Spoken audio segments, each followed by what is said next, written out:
Hey YouTube, it's Jeff at Darkmoon Metals. This is going to be my last in the series of getting started. This is kind of like getting started day 3.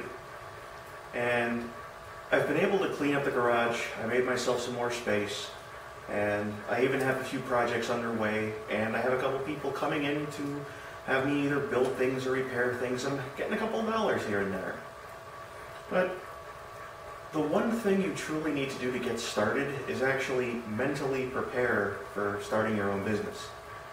Now I know that may sound kind of strange, but what I mean is there's a lot of people out there who are very gifted and very talented, but there's something holding them back, and it's usually something like money or space or not having the tools or the time or the resources that they need to get started. And I was like that for a long time, and it's like I would watch the Discovery Channel, and I'd watch things like Orange County Choppers, and I would watch like American Hot Rod and Monster Garage and all that stuff, and I would watch these people. I mean, even as far back when Norm Abrams had his own show called The New Yankee Workshop, and it seemed like every time he had a project, he had a special tool just for the project.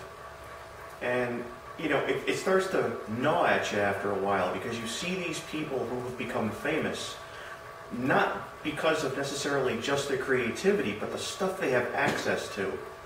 And that's the one thing I think a lot of people need to overcome. It's that whole, well, I don't have this tool, so I can't do that, or I don't have this material, so I can't do that. And it's almost like self-sabotage, where you want to get started, but you just can't. And I decided that even if I don't have the right materials, or the best tools, or the cleanest workspace, I'm going to get started. Because the economy out there is not going to get better just for me. You know, they keep on telling us that things are getting better, that the economy is improving, and it's not true. It's just flat out not true. They have less people who qualify for unemployment these days, not less people applying for it. And that's something you really need to think about. How many people are unemployed the government does not count? You know, it's painfully obvious that the government is not going to take care of us. Large corporations are not going to take care of us unless you happen to be fortunate enough to work for one. We need to start creating things and doing things for ourselves, because we are the ones who are going to make the better tomorrow for ourselves, our families, our loved ones, what have you. And it's just come to the point where I said enough was enough, and that's why Darkmoon Metals is getting off the ground. So you need to mentally prepare for this. And you need to be aware that, yeah, there are going to be obstacles, there are going to be things that come up, there are going to be huge problems thrown in front of you. And you've got to be prepared to deal with them. And you will have setbacks. You will have major setbacks from time to time. Things won't turn out quite the way you hoped, or opportunities that you thought were there might not pan out.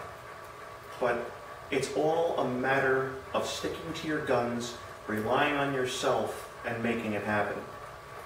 One of the things that I see on YouTube a lot, and I'm actually a subscriber to that Dave Canterbury guy, he goes out and he educates people. It's called Wilderness Self-Reliance Taken to the Next Level. Well, that's great, and I'm a big fan of his channel, but the thing is, we need self-reliance not just in the wilderness, but in our own lives, in our own homes. We need to become more self-reliant. We need to become more of the do-it-yourself country that we once were. Back in World War II, when all the skilled labor was being used up making airplanes and things, people were encouraged to learn how to do things for themselves. People went out and grew victory gardens because food was being rationed. We have the capability of pulling our resources together and doing something wonderful with this country. The problem is there's too much control in all the wrong places. The key to get the control back is to take it back. Start being your own boss. Do whatever you can to make a little extra money on the side. Start your own business. Venture out there and do something no one can take away from you. Don't work for a place for 20, 30 years just to be laid off 6, 8 months before you retire.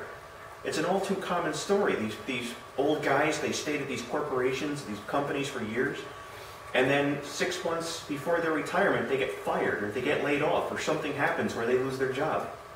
And they lose their pension. They lose all the time they invested in that company. And for what?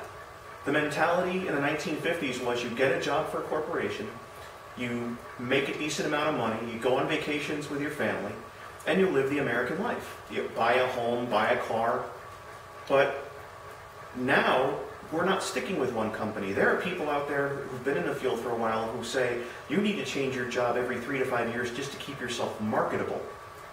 So the mentality has changed a lot. And for me, owning my own business is what's going to make me marketable. I can see little areas where I can fill in the gap, and I can say, I can do that, I can provide this, I can make that. And that's the type of mental preparation that I'm talking about. So, take it for what it's worth, but I'm telling you, there's a lot of talent out there. If people on YouTube had half of the access to the tools and equipment, let's just say in the Orange County Choppers Garage, there'd be amazing things happening in this country. But it's the resources and the materials that we lack, but it's not the determination and skill. That's one thing you really need to consider when you're starting out on your own. What are you willing to put into your business? What are you willing to sacrifice? What are you willing to put on the table and say, I can do this? Because sometimes you have to stick your neck out to get what you want. And 9 times out of 10 it will get cut off, but you have to have the courage to stick it back out there until you get exactly what you need and what you want out of life. Stephen King, in one of his biographies, said that he has a stack of rejection letters that was about a couple inches thick of people telling him they didn't like his writing. And he didn't give up, and look at where he is today. And it's just one of many success stories that this country has to offer. The only thing you need to do is step forward and claim your success story and have the determination to go after what you want. That's what makes this country great. Not our government, not the corporations. It's the ability to give yourself and your family a better life. So keep that in mind as the new year approaches. I'll see you all again in 2012.